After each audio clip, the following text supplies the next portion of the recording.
कुंज बिहारी जय।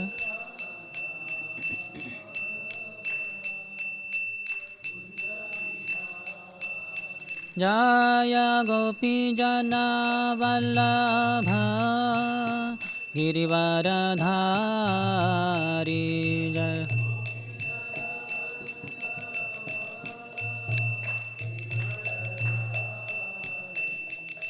गोपी जन वल्लभ गिरिवरधारी गोपी जन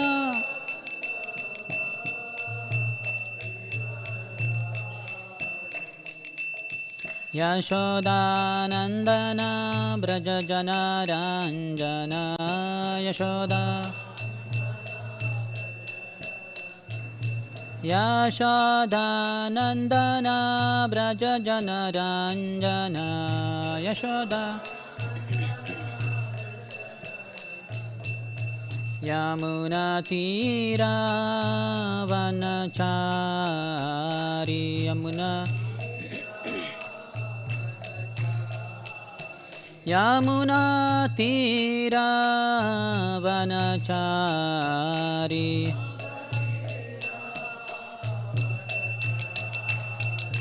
जय राधा माधव कुंज बिहारी जय।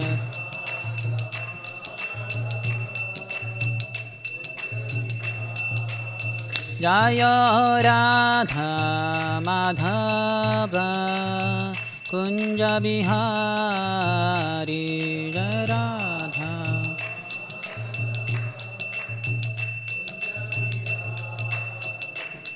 हरे कृष्ण कृष्ण कृष्ण हरे हरे हरे राम राम राम हरे हरे हरे कृष्ण।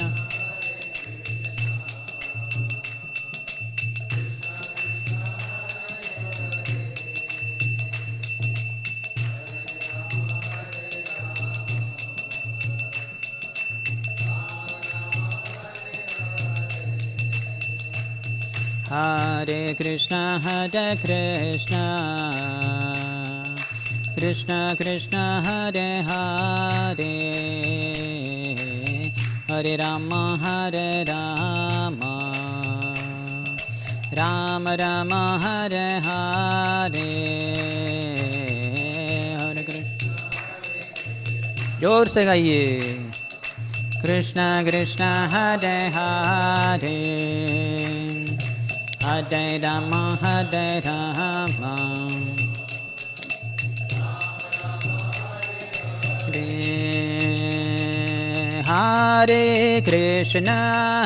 कृष्ण कृष्ण कृष्ण हरे हरे हरे राम राम राम हरे हरे हरे कृष्ण।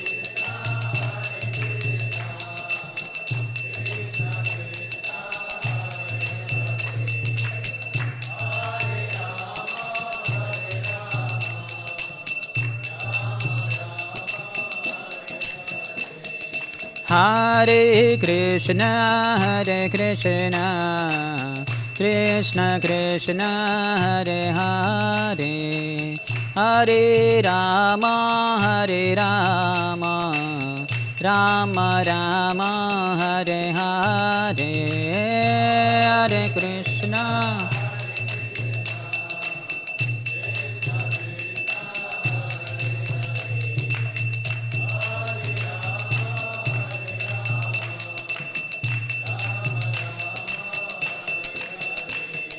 हरे Krishna Krishna Krishna Hare Hare Hare Ram Ram Ram Hare Hare Hare.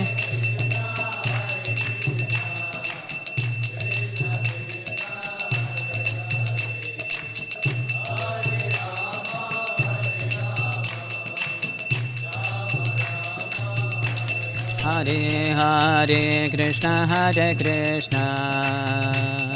Krishna Krishna Hare Hare Hare Rama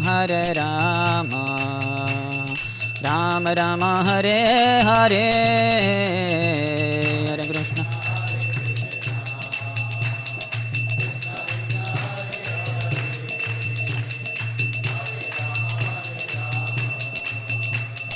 Rama Rama Hare Hare Hare Krishna Krishna Krishna Hare Hare Hare Rama Rama Rama Hare Hare Hare Krishna Hare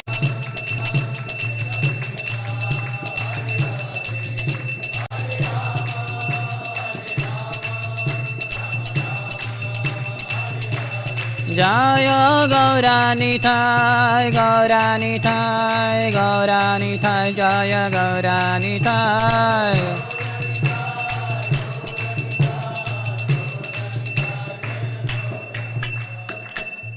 Om Vishnupada Paramahansa Parivrajakacarya Ashtottara Shatasri Srimati Divine Grace Abhayacharana Ravinda Bhaktivedanta Swami Srila Prabhupada Ki ISKCON Founder Acharya BBT Founder Acharya Savior of the whole world Srila Prabhupada Ki Jai Om Vishnupada Paramahansa Parivrajakacarya Ashtottara Shatasri Srimati Bhakti Siddhanta Saraswati Goswami Thakur Srila Prabhupada Ki अनंत कोटि वैष्णव वृंद की नामाचार्य श्रील हरिदास ठाकुर की प्रेम से कहो श्री कृष्ण चैतन्य प्रभु नित्यानंद श्री अद्वैत गदाधर श्रीवास आदि गौर भक्त वृंद की श्री श्री राधा कृष्ण गोप गोपिका श्याम कुंड राधा कुंड गिरिराज गोवर्धन की ब्रजभूमि श्री वृंदावन धाम की मथुरापुरी धाम की पुरुषोत्तम क्षेत्र श्री जगन्नाथपुरी धाम की श्री नवद्वीप मायापुर धाम की गंगा मैया की यमुना मैया की भक्ति देवी की श्रीमती तुलसी महारानी की समवेत गौर भक्त वृंद की श्री श्री राधा वृंदावन चंद्र की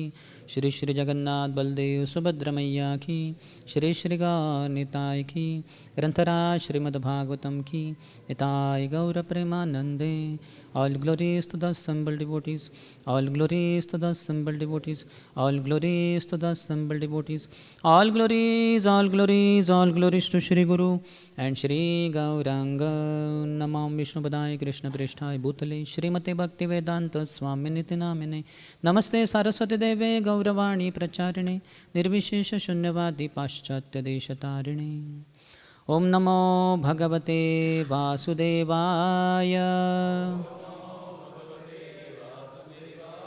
Om Namo Bhagavate Vasudevaya Om Namo Bhagavate Vasudevaya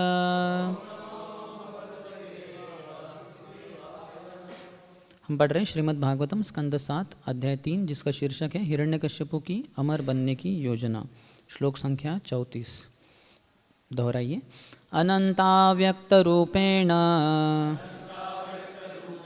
येनेदम् अखिलं ततं चित् अचित् शक्तियुक्ताय तस्मै भगवते नमः अनंतव्यक्तरूपेण येनेदम् अखिलं ततं चित् अचित् शक्तियुक्ताय तस्मै भगवते नमः अनंत अव्यक्तरूपेण येनेदम् अखिलं ततं चित् अचित् शक्तियुक्ताय तस्मै भगवते नमः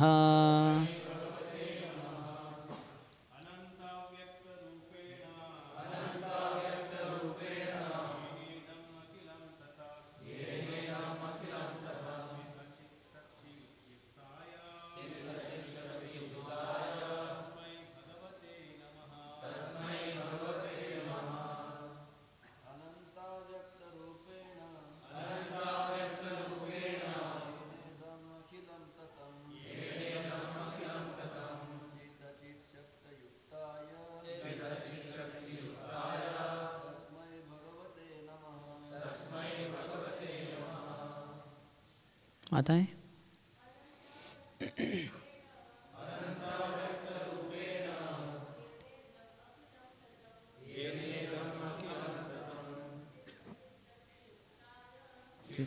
शक्ति युक्ताय तस्मै भगवते नमः। इसका शब्दशार्थ, अनुवाद और तात्पर्य कृष्ण कृपा श्रीमूर्ति अभय चरणारविंद भक्ति वेदांत स्वामी श्रील प्रभुपाद के द्वारा अनंत व्यक्त रूपेण, असीम अप्रकट रूप द्वारा, येन जिससे, इदम यह, अखिलम संपूर्ण, ततम विस्तारित, चित आध्यात्मिक से, अचित भौतिक, शक्ति शक्ति, युक्ताय से युक्त, तस्मै उस भगवते पूर्ण पुरुषोत्तम भगवान को, नमः मैं सादर नमस्कार करता हूँ। अनुवाद, मैं उन परम पुरुष को नमस्कार करता हूँ जिन्होंने अपने अनंत अव्यक्त रूप को विराट जगत के रूप में ब्रह्मांड की समग्रता में विस्तार किया है। उनमें बहिरंगा शक्ति तथा अंतरंगा शक्ति और समस्त जीवों से समन्वित मिश्रित तटस्था शक्ति पाई जाती है। तात्पर्य, भगवान अनंत शक्तियों से युक्त है। परास्य शक्तिर्विविधैव श्रूयते, जिन्हें बहिरंगा, अंतरंगा तथा तटस्था के रूप में संक्षेप में बताया जाता है। बहिरंगा शक्ति से यह भौतिक जगत प्रकट होता है, अंतरंगा शक्ति से आध्यात्मिक जगत और तटस्था शक्ति से सारे जीव प्रकट होते हैं। यह तटस्था शक्ति अंतरंगा तथा बहिरंगा शक्ति का मिश्रण है। जीव परब्रह्म का अंश होने से वास्तव में अंतरंगा शक्ति है, लेकिन बहिरंगा शक्ति के संपर्क में होने के कारण वे भौतिक एवं आध्यात्मिक शक्तियों का मिश्रित रूप है। पूर्ण पुरुषोत्तम भगवान भौतिक शक्ति से परे है तथा आध्यात्मिक लीलाओं में लगे रहते हैं। भौतिक शक्ति उनकी लीलाओं की अभिव्यक्ति मात्र है।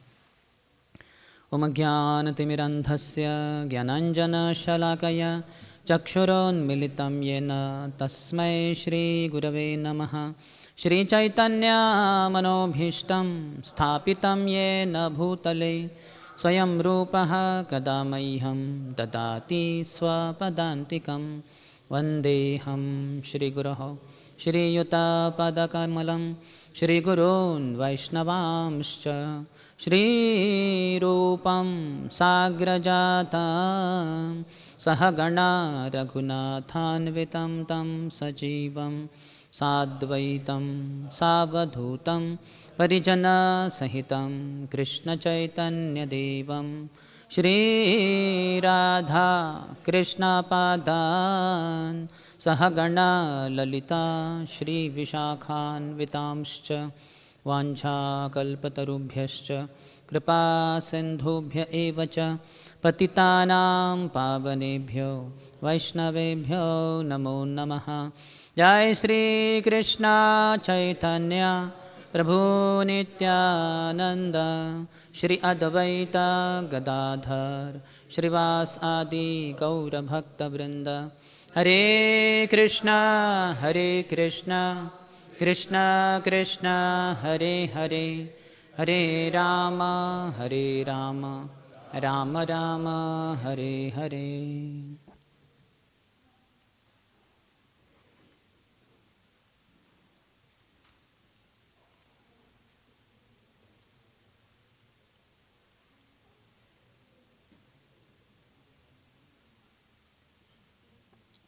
हरे कृष्णा हरे कृष्णा। उपस्थित सभी भक्तों का आज सुबह के श्रीमद् भागवतम में हार्दिक स्वागत है। यहाँ जो चर्चा हो रही है सप्तम स्कंद से तीसरे अध्याय का करीबन अंत होने जा रहे हैं।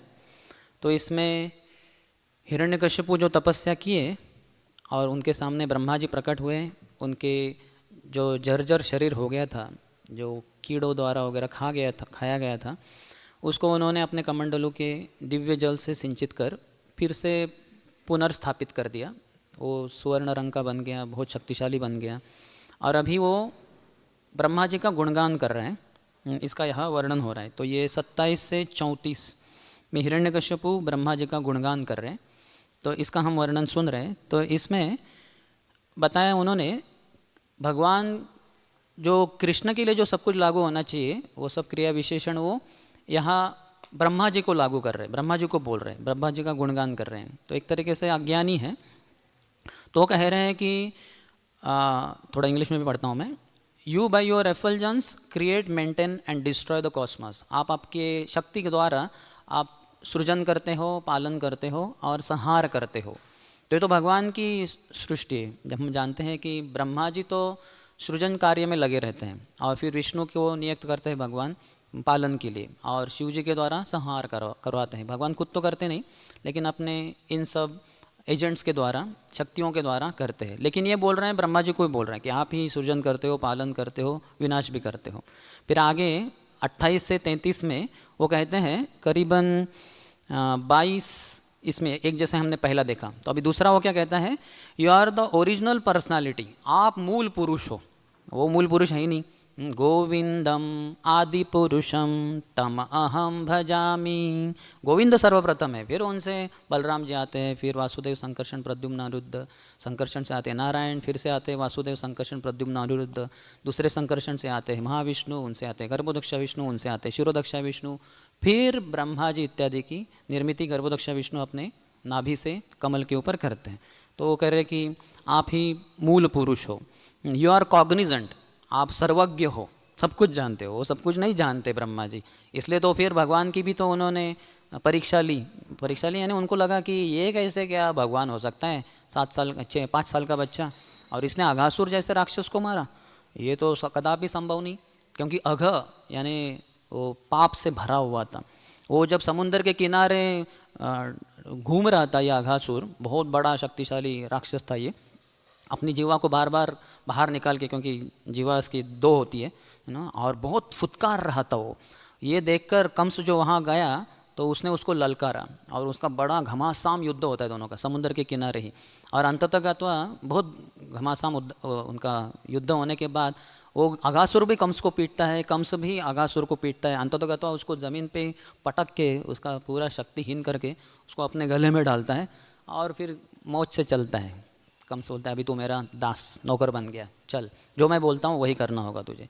तो अघासुर को कंस जो बड़ा शक्तिशाली था, उसने एक अंदर ये किया था, अपने मुट्ठी में भर लिया था, लेकिन अन्यथा बाकी देवता भी कुछ नहीं कर पा रहे थे। यही सब राक्षस, व्योमासुर, अघासुर, बकासुर, अरिष्टासुर और पूतना, ये सबको मिल के लेकर फिर कंस ने जाके देवताओं के भूमि पे स्वर्गलोक में आक्रमण किया था और इंद्र को परास्त कर दिया। इंद्र का जो राज सिंहासन था वो मथुरा में लाया, उसके ऊपर बैठा हो कि मैं देवताओं को परास्त कर चुका हूँ। तो कंस बड़ा शक्तिशाली था। लेकिन ये जो ब्रह्मा जी हैं ये सर्वज्ञ नहीं है, क्योंकि अघासुर के वध के बाद उनको लगा ऐसा कैसे हो सकता है। तो देवता भी परास्त हो चुके थे अघासुर के द्वारा, तो ये थोड़ा ही ना बालक मार सकता है अघासुर को। तो उन्होंने परीक्षा ली, फिर उसमें वो उनका विमोहन चला गया। वो कहते हैं कि you create this cosmic manifestation, आपने ही ये समस्त सृष्टि की निर्मिति की। लेकिन वो नहीं करते हैं, वो तो पहले जो 24 घटक है वो भगवान खुद ही प्रकट करते हैं, फिर उनको लेकर ब्रह्मा जी दुय्यम विसर्ग दूसरी सृष्टि करते हैं। जैसे चपाती का कोई आटा बनाए तो गेहूं का पिसवा ले उसको, गेहूं को, फिर उसका वो बनता है पाउडर, फिर उसमें पानी डाले, उसको अच्छे से मल के वगैरह उसका वो गोला बनता है।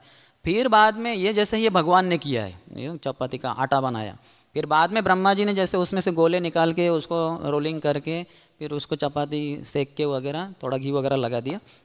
तो फिर घी यानी थोड़ा सा ही हमारा जो चमड़ी बनाया है ब्रह्मा जी ने, तो इतना आकर्षक लगता है पुरुष स्त्री के प्रति, स्त्री पुरुष के प्रति आकर्षित होते हैं। तो ये जैसे घी के समान है, तो घी देखकर चपाती के ऊपर आदमी की जीवा में लार स्त्रवित होती है। तो उस तरह से उन्होंने ये सेकेंडरी किया है। लेकिन आटा किसने बनाया, वो गेहूँ किसने बनाया, किसने पिसवाया, किसने वो बनवाया वो आटा, बाद में ब्रह्मा जी ने ये चपाती बनाई, ये दूसरी बात है। तो वो उनको पता नहीं है। तो वो कहते हैं कि you create this cosmic manifestation. चौथी चीज़ कहते हैं you make the universe visible, आपके कारण ये जगत सृष्टि दिखती है। लेकिन ठीक है, ब्रह्मा जी का थोड़ा हाथ है उसमें, लेकिन पूरा वो नहीं है, उसके पीछे भगवान ही है। And show cause of all manifestation, आपके कारण ही सब जो प्रकट होता है, उनके कारण नहीं, वो थोड़ा सा सेकेंडरी है, जैसे हमने चर्चा किया वो चपाती के आटे का। You are the origin of the life, भगवान कहते भगवतम जीवनम सर्वभूतेषु, मैं सभी जो जीवन है उसके कारण, उसका कारण मैं हूँ। भगवान जब तक रहते हैं शरीर में या किसी भी चीज़ में, तब तक वो जीवात्मा रहता है। जैसे ही परमात्मा चले जाते हैं शरीर से तुरंत जीवात्मा चला जाता है। जीवात्मा चला जाता है तो बाकी सब उसकी जो शक्तियाँ होती हैं वो शरीर में, जीवित शरीर में, वो सब की सब चली जाती है। तो यहाँ वो ठीक नहीं कह रहे, ठीक है चलो। वो कहते हैं you are the origin of the life, you are the master and controller of the living entities. वो नहीं है नियंत्रक, थोड़े बहुत हद तक है, ब्रह्मा जी का नियंत्रण है। ब्रह्मा जी ने ये हमारे पलकें बनाई है, तो ये पलक झपकती है, इसलिए गोपियाँ उनको गाली देती है। अरे क्या मूर्ख प्रकार का ये सृष्टा है, इसको पता नहीं कैसे शरीर बनाना चाहिए। ओके, आंखें बनाई, ठीक है, आंखों को कवरिंग के लिए ये, लेकिन ये झपकती रहती बार बार। जैसे हम सब कितनी बार झपके अभी तक, और झपकते ही रहेंगे जीवन भर में, इसको करना ही होता है। अगर झपकेगा नहीं आपका पलक तो फिर आपके कुछ तो रोग है, व्याधि है, आपको डॉक्टर के पास जाना पड़ेगा, डॉक्टर दवाई देके उसका फिर उसका ऊपर नीचे होना करवा देगा। तो हम देख सकते हैं कि ब्रह्मा जी का एक छोटा सा रोल है हमारे शरीर में, लेकिन पूरा रोल नहीं है, वो भगवान का है, लेकिन इसको पता नहीं है। You are the master and control of the living entities, you inspire their consciousness, आप उनकी चेतना में प्रेरणा देते हो। तो वो ठीक है, थोड़ा है रोल उनका, लेकिन पूरा रोल तो भगवान का ही है। You maintain the mind and senses, मन और इंद्रिया को आप व्यवस्थित रखते हो, ये भी भगवान का ही है। भगवान ऋषिक ईश ऋषिकेश है, ये हमारे मन और इंद्रियों को नियंत्रण करते हैं, ब्रह्मा जी नहीं करते। You are the controller of the material elements, सभी जो 24 घटक है, एलिमेंट्स हैं, उनको आप नियंत्रण कर रहे हो, ऐसे नहीं है, भगवान करते हैं। You are the controller of all desires, सभी इच्छाओं के भी आप नियंत्रक हो। तो ये तो भगवान इच्छाएं हमारे द्वारा पैदा करते हैं। मत्तः स्मृतिर ज्ञानम अपोहनम च, भगवान परमात्मा के रूप में वो सब कर देते हैं। As Vedas personified spread the Vedic ritualistic ceremonies headed by Agnishtoma, ये जो अग्निष्टोम वगैरह जो है वेदों में लिखित कुछ विधि वगैरह तो दिए, ब्रह्मा जी ने कुछ हद तक दिए, लेकिन सब कुछ तो भगवान से आते हैं। वेद भगवान से आते हैं, वेदो नारायण साक्षात। भगवान जब कुर्मदेव जब चल रहा था समुद्र मंथन, उन्होंने जब अपनी सांस छोड़ी तो समुद्र के ऊपर लहरें आ गई, और भगवान अपनी बांसुरी बजाते हैं तो उसकी जो ध्वनि है पंचम स्वर में, वो ब्रह्मा जी के कर्णों में प्रवेश होती है, और उनके मुंह से फिर गायत्री मंत्र और सब वेद निकलते। लेकिन उसका स्रोत कहाँ से है? स्रोत भगवान की मुरली है, तो वो भगवान की वाणी है, वही सब वेद है। आगे कहते हैं you are the supreme soul, आप परमात्मा हो, वो तो नहीं है, तो भगवान है। You are the beginningless, endless and omniscient, beyond the limits of time and space, आपका कुछ आदि नहीं अंत नहीं, वो नहीं है, वह है। सहस्त्र युग पर्यंतम अहर्यद ब्रह्मणो विदुः, रात्रिम युग सहस्त्रांताम ते अहोरात्र विदो जनः। भगवगीता में भगवान कहते हैं कि ब्रह्मा जी का आयु कितना है, वो जो आप कैलकुलेशन सुने होंगे कि कलयुग और फिर द्वापर युग, ये सब मिलके एक चतुर्युग हो गया, उसको 71 से, उसको 1000 से गुना करेंगे तो ब्रह्मा जी का दिन, उतनी ही उनकी रात, ये हो गया उनका एक दिन 24 घंटा, फिर उतने 30 दिन का एक उनका महीना, 12 महीनों का एक साल, ऐसे 100 साल जीते हैं। तो 311 billion trillion and 311 trillion 40 billion, 3 1 1, इसके ऊपर 12 शून्य, तो इतना लंबा ब्रह्मा जी का आयु है। लेकिन उसके बाद क्या होता है? ब्रह्मा जी की मृत्यु हो जाती है।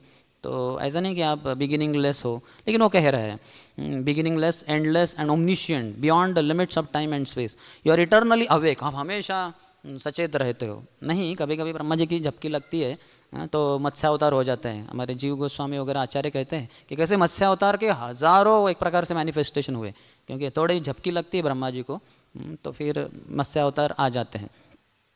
और आगे कहते हैं वो कि are eternally awake as eternal time reduce the duration of life of everyone. तो नहीं, वो भगवान है। कालोस्मि लोकक्षयकृत प्रवृद्धो, भगवान कहते हैं कि मैं काल हूँ और सभी का नाश करवा देता हूँ। तो भगवान के लिए जो भी सब है ये ब्रह्मा जी के लिए बता रहे। You are unchanged as the super soul all pervading controller, तो आप कभी बदलते नहीं बदलते हैं वो।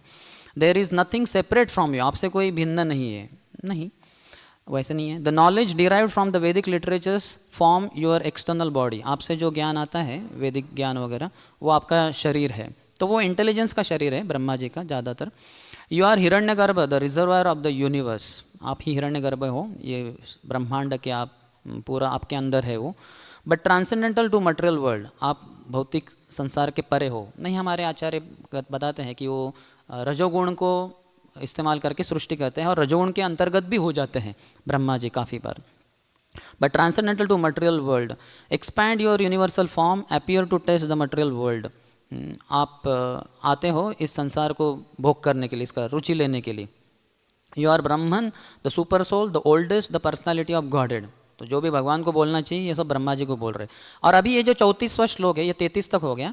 अभी 34वें श्लोक में वो उनको नमस्कार कर रहे हैं और कहते हैं कि आप ही भगवान हो, आपको नमस्कार हैं, आपसे सभी बहिरंगा, अंतरंगा और तटस्थ शक्तियाँ आते हैं, तो आपको नमस्कार है. अभी ये बहुत मतलबी है हिरण्यकश्यपु, क्योंकि अपना मतलब जो है आगे के श्लोकों में बताएगा. और बस इसके साथ ही अध्याय अंत हो जाएगा. ये 35 में 35, 36 इसमें बताएगा और 27, 37, 38 ये 4 श्लोकों में वो बताएगा कि कैसे मुझे घर के बाहर मृत्यु न हो, न अंदर, न ऊपर, न ज़मीन पे. वो सब वरदान अभी अगले 4 श्लोकों में आएगा और उसके साथ ये अध्याय अंत हो जाएगा.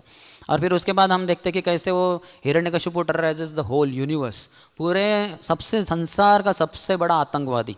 The terrorist the world has never seen and will never be able to see. इतना बड़ा आतंकवादी कोई हुआ नहीं जिसने पूरे 14 भुवनों में पूरा, ऐसा कोई आतंकवादी नहीं है जो नीचे पाताल में जाके आतंक मचाए. उसको पता ही नहीं पाताल तक पहुंचना कैसे है और होता भी कैसे है, कहाँ पहुंचना है उसको पता नहीं. अतल वितल सुतल वो भी नहीं.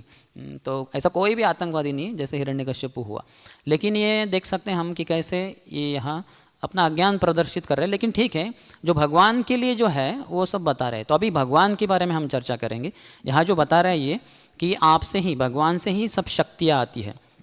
तो प्रभुपाद ने तात्पर्य में जो श्लोक कोट किया है तो उसमें बताते हैं, न तस्य कार्यम करणम च विद्यते, न तत्समश्चाभ्यधिकश्च दृश्यते, परास्य शक्तिर्विविधैव श्रूयते, स्वाभाविकी ज्ञान बल क्रिया च. तो ये वेदों में एक श्लोक आता है. तो इसमें कहते हैं न तस्य कार्यम करणम च विद्यते, भगवान को कोई कार्य करने के लिए है ही नहीं. न तश्चाभ्य दिकश्च उच्यते, हाँ, वो भगवान के समान भी कोई नहीं, भगवान के ऊपर भी कोई नहीं. इसलिए उनका एक नाम है असमूर्ध्व. असम ऊर्ध्व, तो उसका संधि कर देंगे तो असमूर्ध्व. उनके समान भी कोई नहीं, उनके ऊपर भी कोई नहीं. न ताश्चाभ्य दिकश्च दृश्यते, परास्य शक्तिर्विविधैव श्रूयते.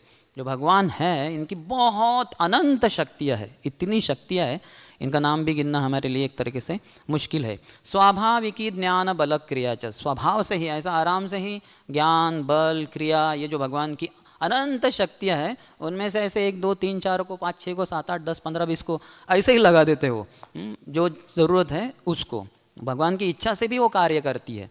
तो इसका ही विश्लेषण हमारे आचार्यों ने बहुत विस्तार से किया है. जो भागवतम के पहले स्कंद का 3रे अध्याय का पहला ही श्लोक है, जगृ है पुरुषम रूपम. तो उस श्लोक को देने के लिए अगर किसी छोटी बालिका का जन्म होता है और आपको अगर चांस मिलता है क्या नाम देना है, उसका जो भी इनिशियल हो ABCDEFG, तो यहाँ तो बहुत कवर हो रहा है. तो जया उत्कर्षिणी ये उनकी 11वीं है. 12वीं है विमला, फिर 13वीं है योगमाया, 14वीं है प्रव्वी, ये भी अच्छा नाम है प्रव्वी. प्रव्वी का मतलब होता है वंडरफुल लिमिटलेस एनर्जी, बहुत ही आश्चर्यकारक और अमर्यादित शक्ति, इसको प्रव्वी कहते हैं. फिर ईशाना, ईशाना यानी जिसके द्वारा सब कुछ संभव हो जाता है, ये भगवान की 15वीं शक्ति. और 16वीं है अनुग्रह, कृपा शक्ति एक प्रकार से. तो इसके अलावा बहुत सारी है, लेकिन ये 16 प्रमुख बताई है मध्वाचार्य ने उस कमेंट्री में 1.3.1 में. और लघु भागवतामृत जो रूप गोस्वामी ने लिखा है उसके ऊपर कमेंट्री जो बलदेव विद्याभूषण ने की है उसमें वो बताते हैं कि यही जो शक्तियाँ है 16 है वो 5वीं बताते हैं योगा, 5वीं, और 6ठी वो बताते हैं तुष्टि, जिससे संतोष हो जाता है व्यक्ति को. फिर 7वीं वो बताते हैं सत्या, 7वीं सत्य है, 8वीं है ईशाना और 9वीं है अनुग्रह. तो यही जो 16 शक्ति मध्वाचार्य अपने कमेंटर में बताते हैं वही बलदेव विद्याभूषण उसको 9 में करते हैं. और जीव गोस्वामी भगवत संदर्भ जो है उसके 103 के विश्लेषण में 103 नंबर का वो अनुच्छेद है, तो उसके में बताते हो कि यही जो है वो कैसे बताते हैं वो उसमें बताते हैं 16 शक्तियाँ करीबन वो.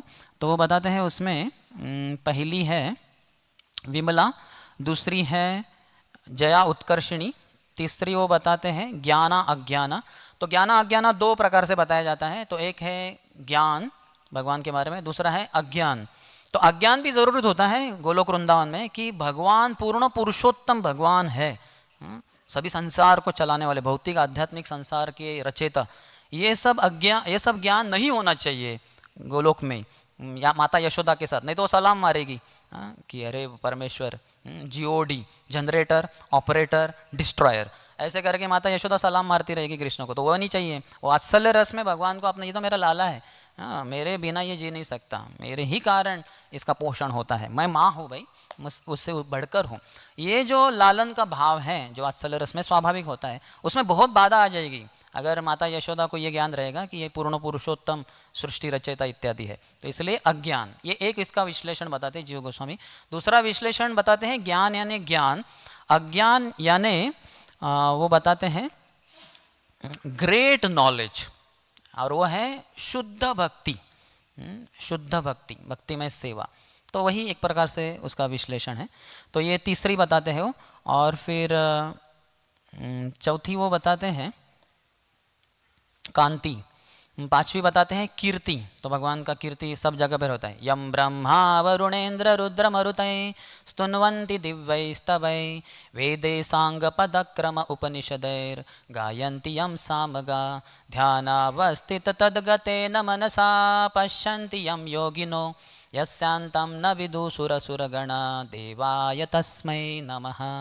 ये जो 12वें स्कंद के 13वें अध्याय का पहला श्लोक है, अंतिम करीबन, तो उसमें बोल रहे हैं कि कैसे सभी ब्रह्मांडों में भगवान का गुणगान होता है। यम ब्रह्मा वरुण रुद्र इंद्र मरुतई स्तुन्वन्ति दिव्यैस्तवे, जितने जितने शास्त्र पढ़ते जाएंगे हम देखेंगे भगवान का कितना गुणगान होता है। मैं गर्ग संहिता पढ़ रहा था, उसमें बता रहे थे कि ये सब अलग अलग प्रकार की गोपियाँ आई कहाँ से। तो भगवान राम जी का जब विवाह हो रहा था कौशल प्रदेश में, मिथिला में, तो वहाँ की जो युवतियाँ थी वो देखे, अरे सीता का कितना सौभाग्य है, कितने सुंदर पति मिले, काश हमें भी ये मिल जाते, हमें अपने पति के रूप में। तो वहाँ की जो स्त्रियाँ थी, लड़कियाँ, उनकी इच्छा पूर्ति करने के लिए फिर आती है वो गोपियाँ आती, एक प्रकार की गोपियाँ। जो दंडकारण्य में थे राम जी, तो उनका सौंदर्य देख के वहाँ के ऋषि मुनिगण आकर्षित हो गए, तो वो ऋषिचारी मुनियाँ हो गई। और फिर भगवान राम जी, सीता देवी तो वियोग हो गया, लव कुश की प्राप्ति के बाद हम जानते हैं कैसे वो भूत धरती में चली गई। उसके बाद 11,000 साल राम जी रहे इस संसार में, क्योंकि त्रेतायुग था, लंबी आयु रहती थी। तो भगवान ने बहुत सारे यज्ञ किए, तो यज्ञ पति पत्नी को साथ में मिलकर करने होते हैं। तो वो तो है ही नहीं पत्नी, एक पत्नी व्रत धर थे वो, तो पत्नी है ही नहीं, सीता तो चली गई। तो फिर उन्होंने यज्ञ मूर्ति बनाई, सीता की यज्ञ की मूर्ति बनाई सोने की। तो एक यज्ञ में एक सीता देवी के साथ रहकर वो यज्ञ में आहुति वगैरह सब करते थे। तो यज्ञ हो गया, वो सीता देवी एक बड़े महल में रहती थी। दूसरा यज्ञ करना है तो दूसरी सोने की सीता बनाएगी, तो वो उसके साथ वो यज्ञ किया। तो वो सब सीताएं एक जगह पे एक महल में थी, बस सैकड़ों थी वो, क्योंकि बहुत 13,000 साल के लिए थे वो, बहुत सारे यज्ञ हो गए। ये सब सीता की मूर्तियाँ ये सब भी आ गई वो यज्ञ वाली सीता, यज्ञ करने के लिए। तो ये सब भी एक ऋषि मुनि के रूप में आ गए। तो ऐसे अलग अलग प्रकार की गोपियाँ आ गई भगवान की सेवा में।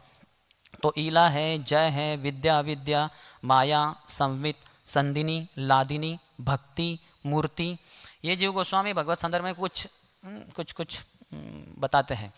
तो ऐसे तो बहुत सारी शक्तियाँ भगवान की, और यही शक्तियाँ हैं ये पूरी तरह से कार्यान्वित होती है भगवान की लीला में हर समय, और भगवान की महत्ता को बताते हैं, भगवत्ता को बताते हैं। अर्थात भगवत्ता के अलावा अन्य दूसरा भी है, वात्सल्य रस में वगैरह वगैरह जो भगवान की शक्ति है सब प्रदर्शित होती है। तो विश्वनाथ चक्रवर्ती ठाकुर अपने कमेंट्री में कहते हैं, you are endowed with both chitta shakti from your स्वरूप एंड अचित शक्ति ऑफ प्रकृति for performing spiritual and material pass time. तो भगवान की चित्त शक्ति है और अचित शक्ति है। चित्त शक्ति उनके स्वरूप शक्ति है, और अचित शक्ति ये प्रकृति इस संसार में, तो यहाँ भी वो कार्यान्वित करते हैं। तो भगवान की रास लीला है और सृष्टि लीला है, दोनों ही उनकी आध्यात्मिक और इस संसार की लीलाएं हैं। तो दोनों एक प्रकार से एक ही है, क्योंकि वहाँ वो रास लीला करते हैं गोपियों के साथ, और यहाँ सृष्टि लीला करते हैं। तो ये भी उनकी पत्नियाँ ही है।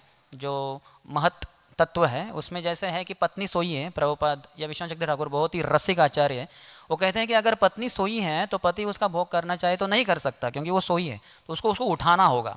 तो भगवान उसको हिलाते हैं, प्रकृति को उसमें एजिटेशन लाते हैं अपने ग्लांस के द्वारा। फिर वो 3 गुण कार्यान्वित होके काल के प्रभाव से वगैरह सृष्टि जागृत हो जाती है, पूरी सृष्टि को, फिर ब्रह्मा जी उसको शेप देते, वो अलग बात है। लेकिन भगवान अभी भोग करेंगे, वही फिर कारण सागर में वो लेटते हैं कारणोदक्षय विष्णु के रूप में, गर्भोदक सागर में लेटते हैं गर्भोदक्षय विष्णु के रूप में, और क्षीर सागर में लेटते हैं क्षीरोदक्षय विष्णु के रूप में, और भगवान अपनी सृष्टि लीला का उपभोग करते हैं। तो भगवान की रास लीला और सृष्टि लीला, इसलिए ज़्यादा कुछ अंतर नहीं है। वहाँ करोड़ों गोपियाँ हैं और यहाँ भी भगवान की जो बहिरंगा शक्ति है उसको जागृत करके भगवान भोग करते हैं। तो भगवान भगवद्गीता के 9वें अध्याय के 4थे श्लोक में कहते हैं, मया ततम इदम सर्वम जगदव्यक्तमूर्तिना मत्स्थानि सर्वभूतानि मयि ते तेषु चाप्यहम न चाम तेषु अवस्थितः। तो उसमें कहते हैं कि मया ततम इदम सर्वम जगद अव्यक्त मूर्तिना, मैं अव्यक्त रूप में इस संसार में सब जगह पे हूँ।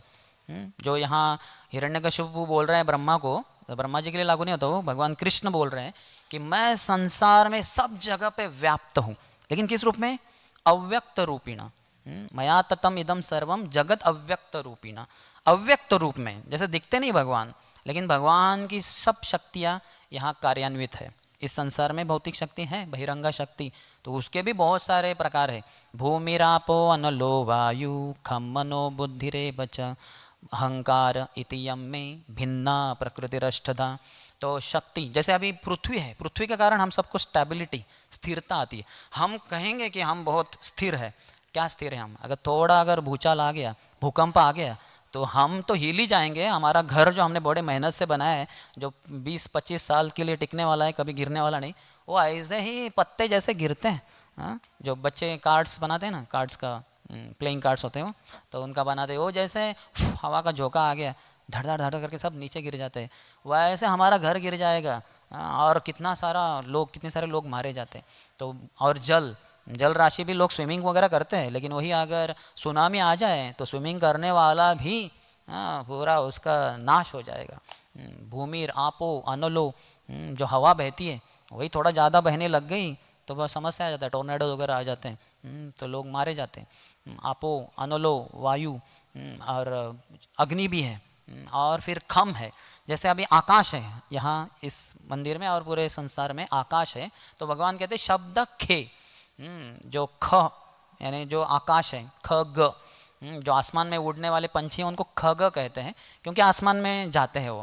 हम लोग नहीं जाते, हम भूमि में रहते हैं। भुजंग, भुज के, पृथ्वी के अंदर जाने वाला सांप, तो उसको भुजंग कहते हैं। तो ग यानी जाने वाला। सूर्य का भी एक नाम खग है, खगाय नमः। एक श्लोक है उनके लिए, सूर्य नमस्कार में 12 जो श्लोक है, तो उसमें एक श्लोक है कि ओम रीम, शायद ओम राम खगाय नमः, ऐसा कुछ तो एक श्लोक है, तो उसमें खग है वो। तो ये जो ख करके है, तो इसमें आकाश है, इसलिए हमारे जो शब्द है, अभी ये साउंड सिस्टम के कारण मेरी आवाज़ बढ़ रही है, एक बात है, लेकिन साउंड सिस्टम के बिना भी हम बातें करते हैं। लेकिन हम कितना भी बातें करें, कितना भी ओठ हिलाए, जीवा हिलाए, जब तक आजू बाजू में आकाश नहीं है तब तक किसी को कुछ भी सुनाई नहीं देगा। तो इसलिए भगवान कहते हैं शब्द खे, ख में खे यानी आसमान में शब्द ध्वनि प्रतिध्वनित होता है, सुनाई देता है, शब्द खे। पौरुषम नृषु, किसी व्यक्ति में कुछ शक्ति है, शारीरिक शक्ति, बलम बलवताम चाहम बुद्धिर्बुद्धिमताम अस्मि, जैसे आइंस्टाइन जैसा आदमी, जिसने अपने इसका ब्रेन का 8% इस्तेमाल किया। हम लोग 4% अपने ब्रेन को इस्तेमाल करते हैं, और जो आइंस्टाइन था उसने 8% इस्तेमाल किया। ऐसा संसार में कोई भौतिक स्तर पे कोई जीवात्मा हुआ नहीं, अर्थात आध्यात्मिक स्तर पे ब्रह्मा जी वगैरह ऐसे तो है ही, उनका ब्रेन का एनालिसिस करना भी मुश्किल है, उनके तो 4 ब्रेन है एक तरीके से, लेकिन ऐसे हैं। तो 8% इस्तेमाल करने वाला आइंस्टाइन संसार में प्रसिद्ध है, और हम तो 4% ही इस्तेमाल करते हैं। तो बुद्धि है, तो ये सब जो शक्तियाँ हैं संसार में, भौतिक शक्तियाँ भी है कहीं भी, वो भी भगवान से ही आती है। वो परवर्टेड रिफ्लेक्शन है, उल्टा प्रतिबिंबित है, माया के द्वारा आती है, 3 गुणों के द्वारा, इसलिए व्यक्ति को माया में ही गिरा देती है। तो जैसे बताया है 3रे स्कंद के 16वें अध्याय के 7वें श्लोक में, भगवान अपने जो चतुष कुमार की लीला है, जो पहुँचते हैं वैकुंठ में दरवाजे पे, और उनके द्वारा जय विजय के बीच में थोड़ी सी बातचीत होती है, तो उधर भगवान कहते हैं कि मुझ में इतनी शक्ति है मेरे चरण कमलों में, क्यों? क्योंकि मैं अपने भक्तों की सेवा करता हूँ। भगवान अपने भक्तों की सेवा करके बोल रहे हैं कि मेरे चरणों में, चरण कमलों में इतना शक्ति आता है कि वो बहुत ही पवित्र बन जाते हैं मेरे चरण कमल। हाँ, इनके ऊपर ध्यान करने मात्र से सभी पाप नष्ट हो जाते हैं। तो ये शक्ति तो है भगवान के चरण कमलों में। जैसे राधा वृंदावन चंद्र के चरण कमल हम देख सकते हैं। चरण कमल सामने भी नहीं आंखों के, घर में भी आप जाके अगर स्मरण करेंगे तो सभी पाप नष्ट हो जाते हैं। तो भगवान कहते हैं ये शक्ति आती है मेरे चरण कमलों में। कहाँ से? क्योंकि मैं अपने भक्तों की सेवा करता हूँ। और दूसरा कहते हैं कि ये लक्ष्मी जो है ये सभी के द्वारा प्रशंसित है। सभी लोग इसके वैभव, इसके सौंदर्य का इतना गुणगान करते हैं, लेकिन ये लक्ष्मी सब कुछ छोड़ के मेरे चरणों में बैठी रहती है और मालिश करती रहती है। संसार इसके पीछे पागल है और ये मेरे चरणों के पीछे पागल क्यों हो गई? क्योंकि मेरे चरणों में है वो शक्ति, क्योंकि ये शक्ति प्राप्त होती है मुझे भक्तों की सेवा करके। ऐसे वो 3:16-7 में भगवान कहते हैं। तो वहाँ वही जो अंतरंग शक्ति है भगवान की, वही संसार में बहिरंगा शक्ति होती है। तो उसको कहते हैं लाद तापकरी मिश्रा। लाद यानी सत्वगुण में जो भगवान की बहिरंगा शक्ति है वो सत्वगुण, रजोगुण, तमोगुण से बनती है। जैसे अंतरंग शक्ति है वो संधिनी, संवित, लाधिनी से बनती है। संधिनी के द्वारा सभी प्रकार का अस्तित्व रहता है आध्यात्मिक संसार में। संवित के द्वारा भगवान अपने आप को, भक्तों को, बाकी सब कुछ जानते हैं। और लाधिनी के द्वारा भगवान को आनंद प्राप्त होता है। लाधिनी कराए कृष्ण आनंद आस्वादन, लाधिनी र द्वारा करे भक्तेर पोषण। तो वहीं गोलोक वृंदावन में भी, यहाँ भी भगवान को हम अगर लाधिनी शक्ति प्रदान करें किसी भी भक्तिमय क्रिया से, तो भगवान बड़े आनंदित हो जाते हैं। लाधिनी कराए कृष्ण आनंद आस्वादन। भगवान ऐसे आनंदित हो गए तो वो भी रेसिप्रोकेट करना चाहते हैं, ददाती प्रतिगृणाति। तो वो भी अपने भक्तों का पोषण करते हैं। वही श्रीमती राधा रानी लाधिनी शक्ति को इस संसार के वो जो भक्त हैं उनको प्रदान करके, वो गोलोक वृंदावन में हो, वैकुंठ में हो या इस संसार में हो। तो ये लाधिनी शक्ति है, संधिनी, संमित, लाधिनी, इससे बनती है आध्यात्मिक शक्ति या अंतरंग शक्ति। वैसे ही बहिरंग शक्ति जो है माया शक्ति, महामाया, वो बनती है सत्वगुण, रजोगुण, तमोगुण से। तो वही बता रहे लाद यानी सत्वगुण की जो शक्ति है माया की। और फिर तापकारी, तापकारी करी यानी यह है तमोगुण की, जो ताप होता है, लोगों को बहुत त्रस्त रहते हैं तमोगुण के कारण। और मिश्रा ये रजोगुण है। तो इसमें कभी आनंद होता है यानी तथाकथित सुख होता है, कभी दुख होता है, ये दोनों का मिश्रण है मिश्रा। तो ये सत्वगुण, रजोगुण, तमोगुण, ये तीनों गुण से बनती है बहिरंगा शक्ति। तो कृष्ण के लीला में हम देख सकते हैं, जैसे दामोदर लीला में हम सुनने हैं कितनी बार, अभी भी सुनेंगे, कार्तिक महीना शुरू हो जाएगा तो कैसे भगवान को जब माता यशोदा बांधने का प्रयास कर रही है, तो भगवान को इस संसार में पकड़ने वाला कोई माई का लाल न कभी पैदा हुआ था, न पैदा हुआ है, न कभी पैदा हो सकता है, न किसी में वो शक्ति ही नहीं। भगवान के ऊपर ध्यान करना भी मुश्किल है। तो ये माता यशोदा चली पकड़ने के लिए, बांधने के लिए। तो क्योंकि भगवान की महान भक्त है वो, इतने तपस्या किए है धरा और द्रोण इन्होंने, तो पहले जन्मों में करोड़ों सालों के लिए उन्होंने तपस्या की है, तो ऐसा स्थान प्राप्त हुआ है। तो उनको ये सौभाग्य भगवान प्रदान करते हैं। तो भगवान की इच्छा शक्ति, लीला शक्ति लीला को थोड़ा बढ़ाती है। सुबह 7 बजे से करीबन 6 बजे से माता यशोदा जो लगी थी दधि मंथन में, और फिर कृष्ण उठ के आते हैं, पकड़ते हैं, और फिर लीला में बाधा आती है, फिर बहुत कुछ होता है। और फिर वो बहुत जल्दी वो मटका फोड़ने के बाद जब आती है यशोदा माता, देखती है कि अरे ये नटखट ने ऐसा किया, उनको देखती कहाँ है, छिपा है इधर, उखल के ऊपर बैठा है, फिर उनके पीछे भागती है, और वो भी आगे भाग रहे हैं, ये पीछे भाग रहे हैं। अंत तो कहता पकड़ तो लेती है, ये सब हो गया, फटाफट हो गया। लेकिन अभी जो बांधने का प्रयास है ये सुबह से लेके शाम तक चल रहा है, घंटों घंटे। वो बहुत सारी रस्सियाँ ला रही, बांधे ही नहीं जा रहे हैं, और रस्सियाँ लाई, उसको बांध दी। तो वो रस्सियों का एक उत्सव हो गया, कलरफुल रोप्स, लाल रंग की है, नीले रंग की, हरे रंग की, पीले रंग की, सफ़ेद रंग की, इतनी सारी रस्सियाँ, और ये परिश्रम करती ही जा रही है, इनका पसीना छूटता जा रहा है। बाजू में सब गोपियाँ खड़ी है और देख रही है, अरे क्या है। और वो डांटती भी है, गर्ग संहिता में वो कहती है, अरे यशोदे, हमारे घर में तुम्हारा लाला कितने बार आके, इतने बार कितने मटके फोड़े, कितने खाया उसने मक्खन, हमने कुछ उसके साथ कुछ किया नहीं। तुम्हारे घर में पहली बार एक मटका क्या फोड़ा और तुमने बस उसको पकड़ लिया और उसको बांधने का प्रयास करो, ऐसा कभी होता है क्या? यानी माँ कौन है, कितनी बुरी माँ हो तुम, ऐसा उसको डांटी भी है वो, है ना। और वो हंस भी रही है, अरे छोड़ दे Yashoda, today is his day, आज उसका दिन है वो, तो इसलिए वो बांधा ही नहीं जा रहा है, छोड़ दे, कितना प्रयास करे, छोड़ दे। वो उसको हतोत्साही करे। लेकिन माता यशोदा बोल रही नहीं, मेरा लाला है, मेरा बेटा है, मैं उसकी माँ हूँ, मैं उसको बांध के ही रहूँगी। अरे आज घर में चोरी कर रहा है अपने, कल जाके डकैत बन जाएगा, गुंडा बन जाएगा पूरा, मैं थोड़ा है ना ऐसे ना, नंदराज का बेटा है ये, तो मैं नहीं होने दूंगी ये। तो वो पूरी लगी हुई है। तो लीला शक्ति के अनुसार ये सब हो गया। फिर अभी भगवान की इच्छा शक्ति ने बोला, अरे चलो भाई बांधे जाओ। कितना बेचारी प्रयास कर रही है, भगवान अपने भक्तों के प्रयास से प्रसन्न होते हैं। तो इसलिए फिर भगवान ने बोला चलो मैं बांधा जाता हूँ। तो जैसे उन्होंने बोल दिया, शक्ति अपना इच्छा व्यक्त कर दिया, तुरंत जो एक रस्सी लिया खट करके एक नॉट बांध के बंद, कृष्ण बंदिस्त हो गए। बस एक ही गांठ की ज़रूरत थी, लेकिन उसके लिए भगवान की इच्छा शक्ति जब कार्यान्वित हुई तभी वो कार्य की। तो इस तरह से भगवान की शक्तियाँ अनंत है, वो कार्यान्वित होती है। उसी तरह से चैतन्य महाप्रभु की लीला में हम देखते हैं कि उन्होंने संन्यास लेने की ठान ली है। तो उनके तो पिताजी बहुत बचपन में ही चले गए थे, तो माता शची विधवा हो गई, और उनके जो पुत्र थे वो तो पहले ही चले गए, करीबन 11 साल के थे विश्वरूप, वो संन्यास ले लिए। तो उस जो दुख था उससे बाहर निकले ही नहीं, थोड़ा ही समय हुआ और पति भी उनके जगन्नाथ मिश्रा चले गए। तो एक ही जीवन में सहारा था, आश्रय था, आशा थी, वो थे निमाई। और इनको बहुत लाड प्यार से उन्होंने पाला पोसा बड़ा किया, और फिर उनका अच्छा विवाह करवा दिया लक्ष्मी देवी से, जो थोड़े समय के बाद उनकी तो मृत्यु हो गई। तो विष्णु प्रिया से विवाह करवा दिया, जो बहुत ही सुंदर, नेक, प्रामाणिक, सुशील थी, पतिव्रता थी, वो अच्छे से सेवा कर रही थी। लेकिन चैतन्य महाप्रभु ने समस्त संसार के उद्धार के लिए संन्यास लेने की ठान ली। तो माता शची को ये जब पता चला तो वो बड़ी बेहाल हो गई। अरे बोले बेटे, मैंने क्या सुन रही हूँ मैं कि तुम संन्यास लेने जा रहे हो।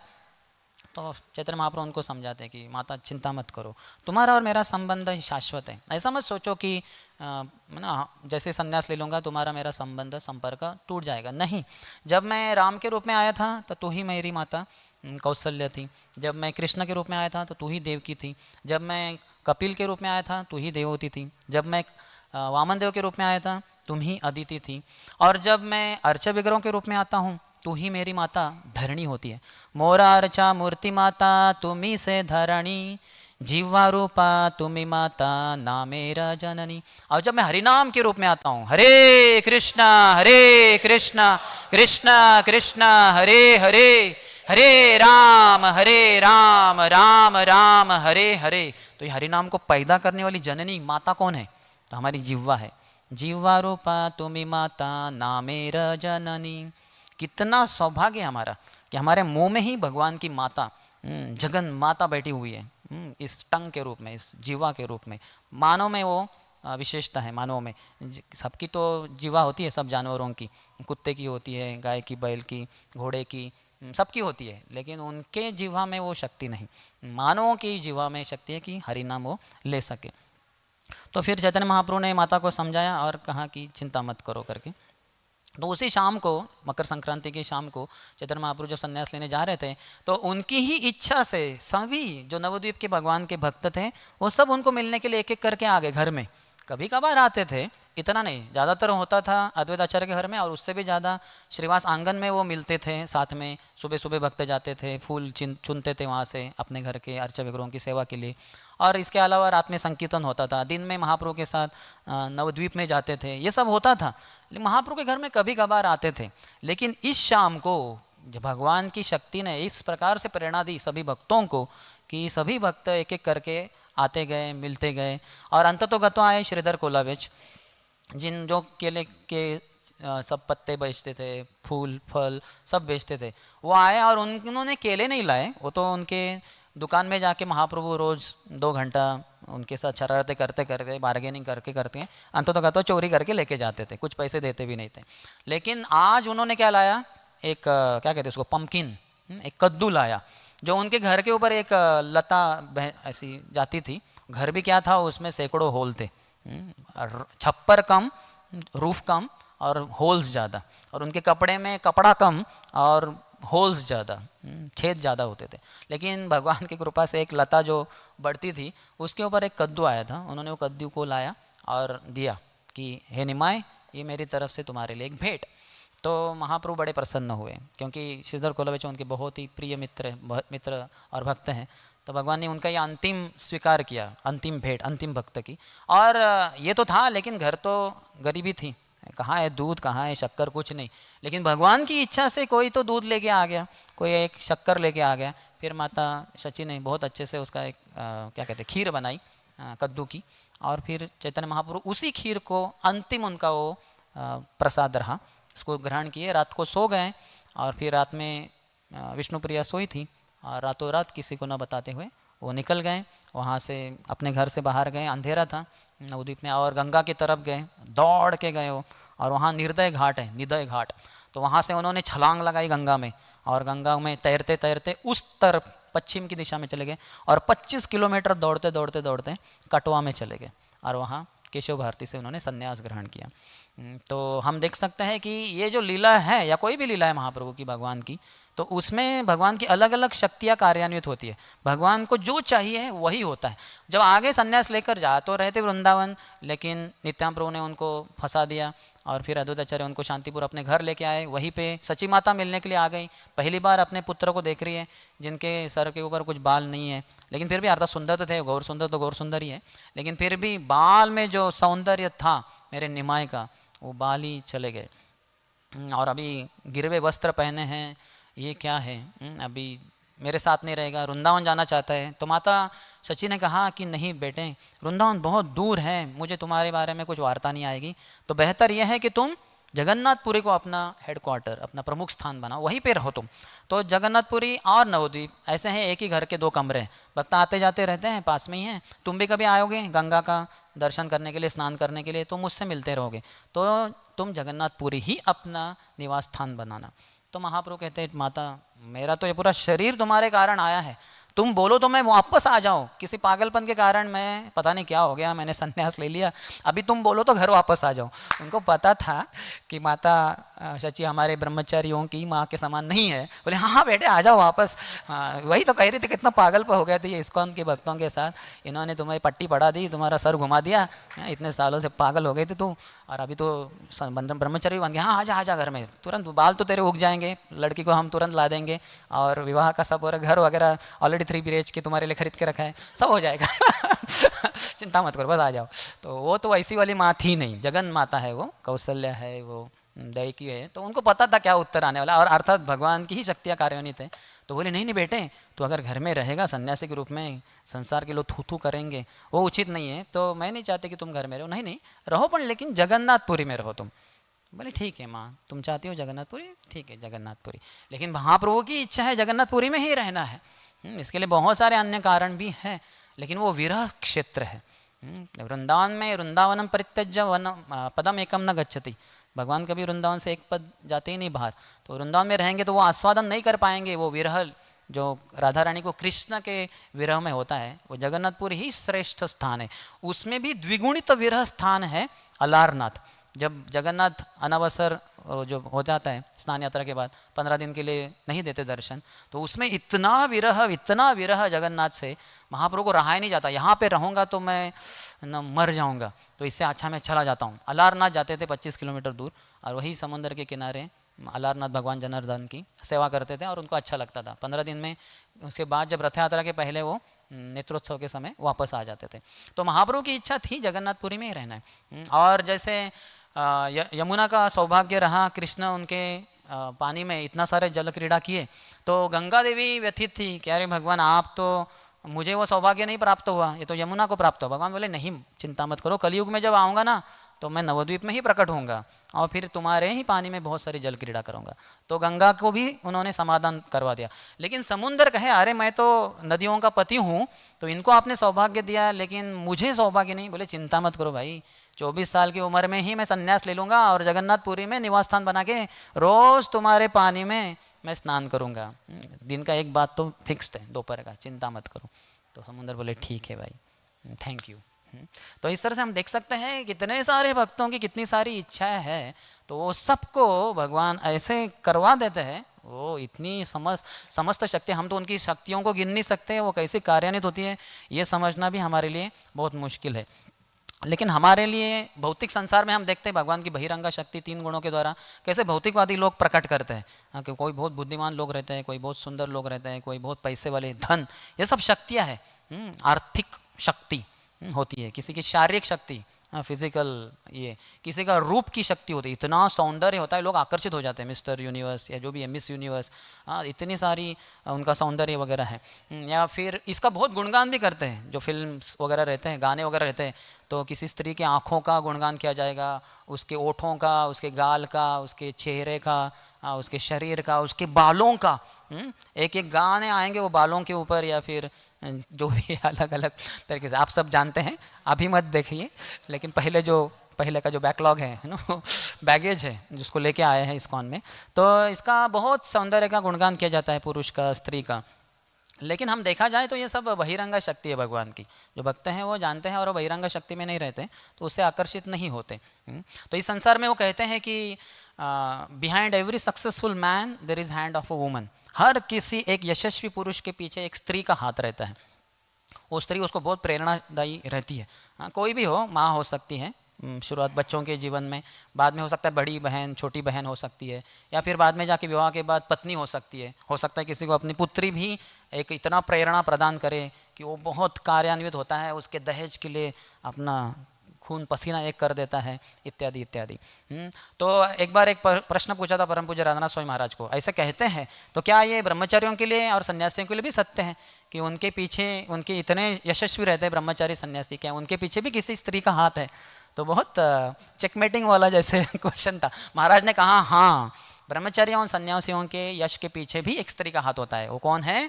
श्रीमती राधा रानी की जय। तो श्रीमती राधा रानी एक वरद मुद्रा में रहती है, तो वरदान देती है। तो जो उनके भक्ति में लगे रहते, विशेषकर ब्रह्मचारी के रूप में 24 घंटा यही करना है, श्रवणम कीर्तनम विष्णु स्मरणम, तो राधा रानी उनको शक्ति प्रदान करती है। अगर सोचिए, नो ऑफेंस टू एनीवन, लेकिन समझिए ये संसार में जो भी पॉपुलेशन है 800 करोड़ या जो भी है, इसमें कोई भी स्त्री नहीं है, सब पुरुष ही पुरुष है। 400 करोड़ पुरुष है या फिर 800 करोड़ पुरुष है। तो वो पुरुष लोग क्या करेंगे? सुबह उठने से रात के सोने तक क्या करेंगे? वो उनका तो कोई घर भी नहीं रहेगा शायद। वो किसी एक पेड़ के नीचे एक पुरुष, दूसरा पुरुष, हो सकता है 5-6 पुरुष एक पेड़ के नीचे आ जाए और थोड़ा हवा खाएंगे, थोड़ा इधर उधर की बातें करेंगे और फिर इधर उधर के दाने खाएंगे, कुछ तो कुकिंग करके या बिना कुकिंग करके ना। कुछ उनके जीवन में इकोनॉमिक डेवलपमेंट के लिए कुछ इम्पेटस ही नहीं रहेगा। आर्थिक जो विकास, इतना मेहनत कर रहे हैं, New York, London, Bombay, Poona, Chennai, Hyderabad, Switzerland, Honolulu और इतने सारे करोड़ों, लाख, हज़ारों शहर या गांव, इतना मेहनत कर रहे पुरुष लोग। क्यों? क्योंकि जो भी है एक स्त्री को प्रसन्न करने के लिए। तो स्त्री नहीं है तो सब ऐसे पुरुष, सब प्राय ज्ञानी, योगी और भक्त रहेंगे और कुछ नहीं कर पाएंगे वो, है ना। तो परम पूज्य चंद्रमौली स्वामी महाराज को एक बार पूछा, उन्होंने बताया था कि 2.5 साल के लिए मैंने किसी स्त्री को देखा ही नहीं था। जब वो न्यू वृंदावन में रहते थे, वो पहाड़ के ऊपर राधा वृंदावन नाथ या वृंदावन चंद्र की सेवा करते थे वो उधर वेस्ट वर्जीनिया में। तो बोले 2.5 साल में मैंने 3 ही स्त्रियों को देखा। एक तो श्रीमती राधा रानी जो अर्चा विग्रहों की सेवा के लिए कुकिंग वगैरह करते थे, दूसरी है तुलसी महारानी, तुलसी देवी उनका जो पौधा, और तीसरी है गौ माता, गायों का भी दूध वगैरह निकालना। तो 3 स्त्रियों को उन्होंने 2.5 साल देखा, बाकी किसी मानवी स्त्री को देखा ही नहीं। लेकिन इतने सक्सेसफुल वो ब्रह्मचारी रहे और बाद में सन्यासी भी बने। तो शिला प्रभुपाद कहे कि ये संसार में लोग मुझे इतना क्यों प्रणाम करते हैं, मेरे सामने इतना झुकते क्यों हैं? क्योंकि मैंने मैथुन की वासना को नियंत्रण किया है। तो प्रभुपाद ने, तो ये बहिरंगा शक्ति का सबसे चमत्कारी, बहुत आश्चर्यजनक और शक्तिशाली प्रदर्शन है मैथुन, सेक्स लाइफ, सेक्स अट्रैक्शन। तो प्रभुपाद कहे मैंने उसको नियंत्रण किया है, तो सब लोग मेरे सामने झुकते हैं। तो प्रभुपाद ने बाद में बताया कि मैं राधा कृष्ण को बहुत, है ना, राधा रानी को बहुत प्रार्थना करता हूँ, इसलिए मुझ में वो शक्ति है कि मैं मैथुन को नियंत्रण कर सकता हूँ। तो हमें अगर भक्ति में प्रगति करनी है, हमें भी शक्ति चाहिए। तो शक्ति कैसे प्राप्त करें? भक्त पद धूलि, भक्त पद जल, भक्त भुक्त अवशेष, 3 महाबल। श्रील हमारे कृष्णदास कविराज गोस्वामी अंत्यलीला के 16वें अध्याय में बताते हैं कि कालिदास करके जो भगवान के महान भक्त रहे बंगाल से, उन्होंने बंगाल और उड़ीसा के सभी भक्तों का उच्चिष्ट स्वाद ग्रहण किया था। एक जड़ू ठाकुर बच्चे थे, उनको भी उन्होंने आम दिए और मांगा कि आपके उच्चिष्ट दीजिए। वो बोले नहीं भाई, मैं तो शूद्र हूँ, आप तो महान ब्राह्मण हैं, आपको कैसे दूँ? तो फिर वो बोले ठीक है, फिर मैं चलता हूँ। वो गए, जाने के बाद वो झाड़ी में छुप गए और ये झड़ू ठाकुर और उनकी पत्नी ने भगवान को आम भोग लगाकर खाने के बाद थोड़ा वो चूस के वगैरह फेंक दिए एक जगह पे बाहर। उन दिनों में ऐसा डस्टबिन घर में नहीं रहता था, तो बाहर फेंक दिया। तो वो जाने के बाद घर का दरवाज़ा बंद करने के बाद आ गए कालिदास बाहर, और वहाँ के वो आम, उसका गुठली, उसका जो छिलका वो लिया और उसको चूसने लगे वो, कि मेरा सौभाग्य है, ये झड़ू ठाकुर का भी मुझे महाप्रसाद, उनका भी उच्चिष्ट प्राप्त हुआ। तो भक्तों के पद की धूली बहुत यहाँ जो डोरमैट है लाल रंग का थोड़ा सा नुकीला है, लेकिन उसके ऊपर अगर आप वांछा कल्पतरुभ्यश्च कृपा सिंधुभ्येव च पतितानां पावनेभ्यो वैष्णवेभ्यो नमो नमः करके अगर उधर पंचांग प्रणाम करेंगे, मंदिर के अंदर नहीं, मंदिर के प्रवेश करते समय, तो आपको सभी भक्तों की धूली प्राप्त हो जाएगी। यहाँ तक कि जो यहाँ बड़े महात्मा आए चले गए, अग्निदेव प्रभु की धूली उधर रहेगी, वहाँ से आए या फिर यहाँ से आए होंगे, यहाँ के डोरमैट, सभी डोरमैट पे आप पंचांग प्रणाम कर दीजिए। अग्निदेव प्रभु की धूली अभी भी इधर पड़ी है, वो साफ सफाई की नहीं है, कामगार करते हैं, इधर का साफ सफाई करते हैं, वो डोरमैट को इतना झटकते नहीं वगैरह, तो धूली पड़ी हुई है। तो वो सभी भक्तों की, और पंचांग प्रणाम किधर भी मंदिर में करेंगे सभी भक्तों की धूली प्राप्त होती है। भक्त पद जल वो भी प्राप्त होगा आपको, जहाँ भी बाथरूम है, यहाँ जो चप्पल स्टैंड में चप्पल सबमिट करने में ऐसा अपना हाथ पाँव वगैरह उधर ही धोते, उधर जाके सर लगा लीजिए और वहाँ का पानी प्राशन कर लीजिए। भक्त पद धूलि भक्त भुक्ता अवशेष, सब जो डस्टबिन है प्रसादम हॉल के उधर कितने सारे पड़े तो ले लीजिए आप। आपको 3 महाबल, ये 3 शक्तिशाली चीज़ें हैं भक्ति में प्रगति करने के लिए। और वही अंत्य लीला मध्य लीला के चौथे अध्याय में सनातन गोस्वामी को, जिनको जब आ रहे थे वो झारखंड से गुजर कर जगन्नाथपुरी, तो उन्होंने बहुत दिन कुछ खाया नहीं, कुछ मिला ही नहीं खाने को, और उपवास हो गया। उसके अलावा कुछ पानी पिया जो गंदा था, उसके कारण शरीर में फोड़े हो गए, उससे गंदगी बहती थी। तो उसको देखकर उनको इतना घृणा होती थी कि महाप्रभु हर बार मुझे गले लगाते हैं और मेरा सब ये पदार्थ सब गंदी चीज़ें उनके शरीर को चिपकती है, तो अच्छा होगा कि मैं आत्महत्या ही कर लूँ। जगन्नाथ की रथ यात्रा की, जगन्नाथ के दर्शन करते करते बस रथ के पहिए के नीचे चले जाओ, ये शरीर जगन्नाथ के दर्शन करते करते महाप्रभु नाचते नाचते देखते देखते शरीर छोड़ दो, भगवान की प्राप्ति होगी। तो महाप्रभु तो सर्वज्ञ है, सब कुछ जानते हैं।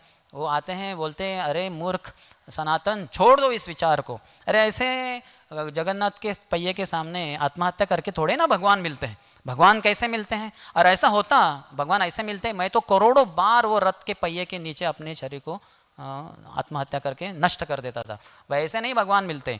भगवान कैसे मिलते हैं? भजन से मिलते हैं। और उसमें आगे कहते हैं भजनेर मध्य सर्वश्रेष्ठ नवविधा भक्ति, कृष्ण प्रेम कृष्ण दीते धरे महाशक्ति। शक्ति की बात हो रही है हमारी, अंतरंग बहिरंग सभी शक्तियाँ। तो हमारे लिए शक्ति कैसे प्राप्त होगी? तो कहते हैं कि सभी भजन में सर्वश्रेष्ठ क्या है? नवविधा भक्ति, श्रवणम कीर्तनम विष्णु स्मरणम पाद सेवनम अर्चनम वंदनम दास्यम सख्यम आत्मनिवेदनम। तो 9 प्रकार से, किसी भी प्रकार से आप भक्ति कीजिए, आपकी शक्ति बढ़ेगी। क्या शक्ति मिलेगी आपको? 2 शक्तियाँ मिलेगी। कृष्ण प्रेम पहले तो प्राप्त हो जाएगा आपको। कृष्ण प्रेम ही हमारे जीवन का लक्ष्य है। जो रोज़ सुबह हम गाते रहते हैं ना कि ध्यानपूर्वक जपना करना भी एक अपराध है। अपने आप को भक्त समझने वाले, अपने आप को वैष्णव समझने वाले हर भक्तों को इन सब अपराधों से बचना चाहिए, जिससे शीघ्र अतिशीघ्र अभिष्ट सिद्धि यानी कृष्ण प्रेम प्राप्त हो। जोल से बोलते हैं हम, पता नहीं होता कृष्ण प्रेम कैसे मिलेगा। तो मिलेगा भक्ति के 9 विधा भक्ति से। किसी भी एक प्रकार से भक्ति कीजिए, 2 प्रकार से कीजिए, 3 प्रकार से कीजिए, आपको कृष्ण प्रेम प्राप्त होगा। और कृष्ण प्रेम 3 चीज़ों से आप नाप सकते हैं, नामे रुचि, वैष्णव सेवा, जीव दया। कितना नाम के प्रति रुचि है, 24 घंटे में कितनी बार आप नाम लेते हैं, कितना ले सकते हैं? 16 तो कम है, बहुत लेना चाहिए, कम से कम 1 लाख हरि नाम, 58 माला करनी चाहिए रोज़ कम से कम आइडियली, या फिर हो सकता है तो 2 लाख या 3 लाख, तो बहुत ही अच्छा है। तो नाम के प्रति कितना रुचि। वैष्णवों की सेवा कैसे करते हैं हम?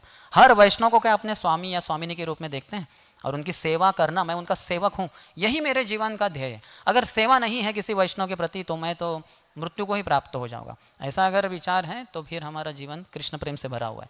और जीवों के प्रति दया, जो नाम नहीं है या भगवान नहीं है, जो वैष्णव नहीं है, वो सब जीव है।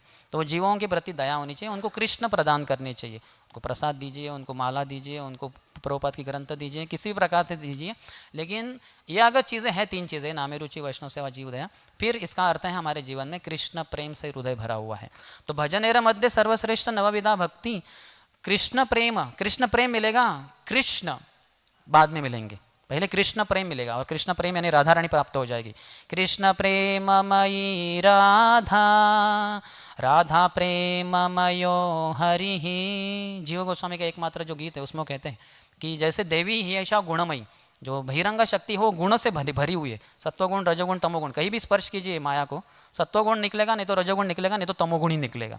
लेकिन वही राधा रानी को कहीं भी स्पर्श करेंगे तो कृष्ण प्रेम ही बाहर निकलता है। कृष्ण प्रेम से भरी हुई है, पूरा ओतप्रोत भरी हुई है कृष्ण प्रेम से। तो वो कृष्ण प्रेम के बाद हमें राधा रानी मिलेगी और उसके बाद कृष्ण भी प्राप्त हो जाएगी। ये महाशक्ति है, नवविधा भक्ति में। और आगे कहते हैं तार मध्य सर्वश्रेष्ठ नाम संकीर्तन निरपराध नाम लय ले पावे प्रेम धन। और ये 9 में भी सर्वश्रेष्ठ क्या है? हरि नाम।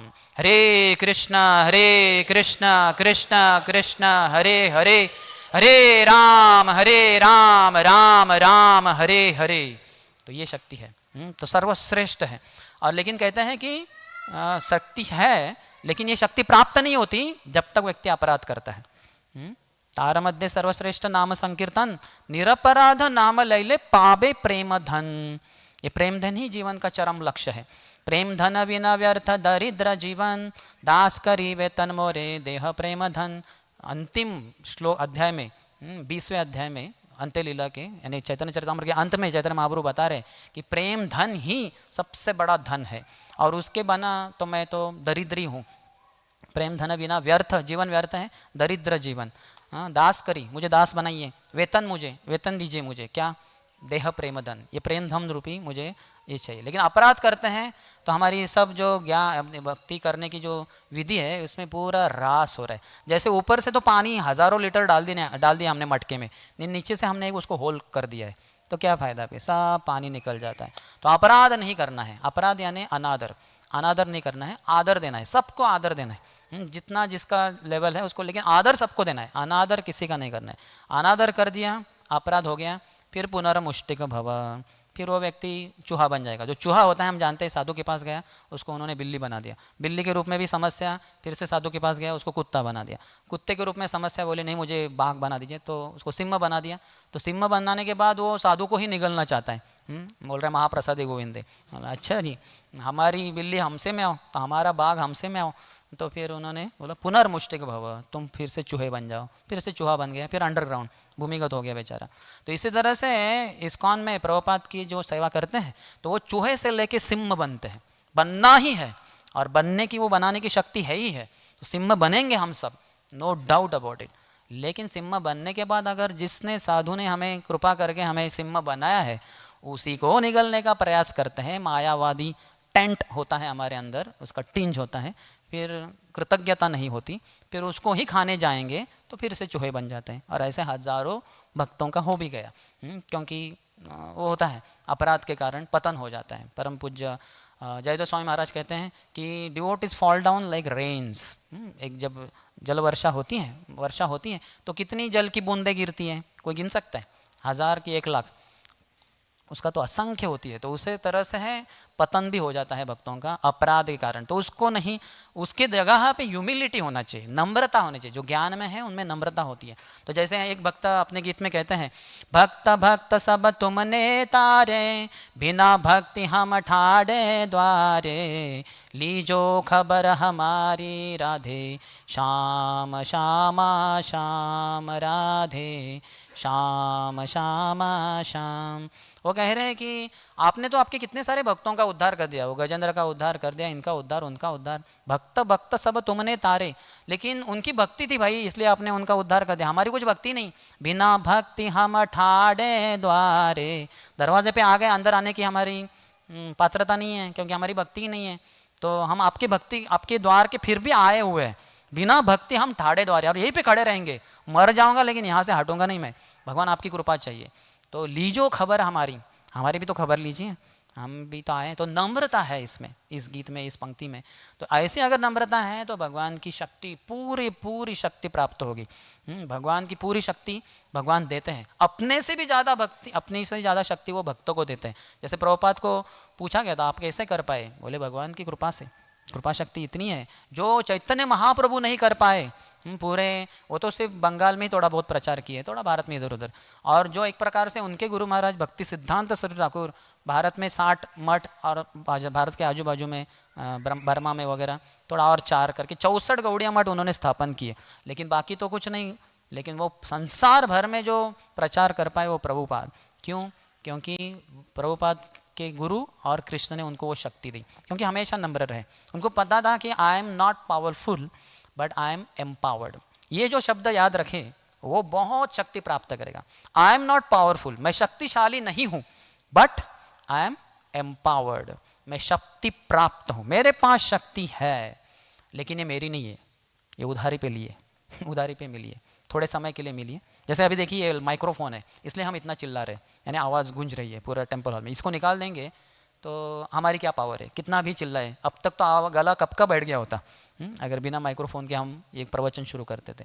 तो हमारे पास अपनी शक्ति नहीं है, हम शक्तिशाली नहीं हैं, लेकिन हम शक्ति प्राप्त है। अभी हमें यह शक्ति मिली है माइक्रोफोन के रूप में। ये किन्होंने दी है? प्रभुपाद ने दी है, इस्कॉन ने दी है, मंदिर के प्रेसिडेंट ने दी है, मैनेजर्स ने दी है, उन्होंने शक्ति दी। अभी थोड़ी देर के बाद इसको निकाल लेंगे वो तो फिर हम बिना बिना शक्ति के ही रह जाएंगे। अर्थात थोड़ी भगवान ने दी हुई जो वोकल कॉर्ड्स है उसके द्वारा थोड़ा धीमे से हम प्रचार कर सकते हैं माइक्रोफोन जाने के बाद, प्रवचन के बाद भी।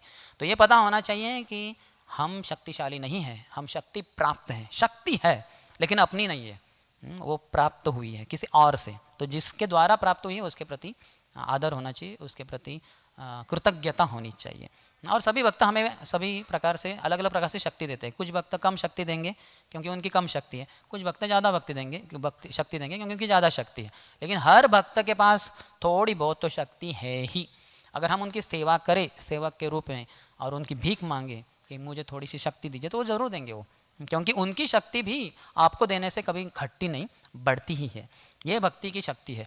जितना दूसरों को प्रदान करें उतना वो बढ़ती ही जाती है, कभी कम नहीं होती। भौतिक शक्ति वैसे नहीं है। आपके पास 10,000 रुपये हैं, आपने 10,000 रुपये किसी को दिए, आप कुछ नहीं, आपके पास ज़ीरो। लेकिन भक्ति ऐसी है जितना दूसरों को प्रदान करे, इसलिए जीव दया, इसलिए प्रचार जितना करते हैं उतना भगवान की कृपा प्राप्त होती है। तो इसलिए हमें समझना चाहिए, हम जो यहाँ देख रहे हैं हिरण्यकशिपु जो बोल रहे हैं उल्टा बोल रहे हैं, यानी ब्रह्मा जी को नहीं बोलना चाहिए। भगवान की शक्तियाँ हैं, अंतरंग शक्ति है, बहिरंग शक्ति है और तटस्थ। तो हमने थोड़ा देखा भगवान की शक्तियाँ शुरुआत में, अंतरंग और बहिरंग, और उसमें जाके अंत तक होता हम जो तटस्थ शक्ति है जो कभी बहिरंग में कभी अंतरंग में होते हैं, तो हमें अंतरंग शक्ति के द्वारा, नवविधा भक्ति के द्वारा, उसमें भी नाम संकीर्तन के द्वारा कैसे शक्ति प्राप्त कर सकते हैं। बिना अपराध किए भक्तों की सेवा करते रहेंगे तो हम इतने शक्तिशाली बनेंगे, आप विचार भी नहीं कर सकते हैं उतना, और उससे करोड़ों गुना अधिक आपको शक्ति प्राप्त होगी। ये भक्ति की शक्ति है। आप प्रभुपाद खुद कहें, मैंने कभी सोचा ही नहीं कि इतना प्रचार होगा, इतना यश प्राप्त होगा। मुझे पता था, महाप्रभु ने कहा है पृथ्वी त्याग चेतन नगर देगा, सब जगह पे प्रचार होगा, तो थोड़ा बहुत होगा, लेकिन कितना, इतना, ये तो मैंने भी नहीं सोचा था।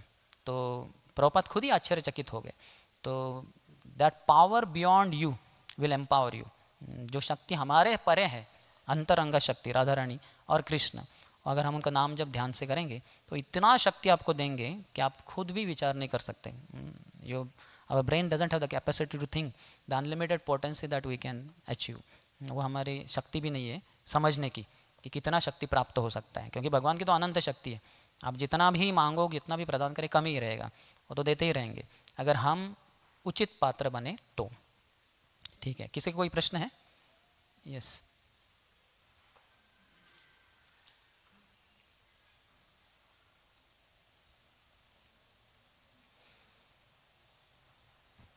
हरे कृष्णा प्रभु जी, दंड प्रभु जी, आपने जो बताया कि भक्त पग जल धूलि, भक्त पग जल, भक्त पद धूलि, भक्त पद जल, भक्त भुक्त अवशेष, तीन महाबल।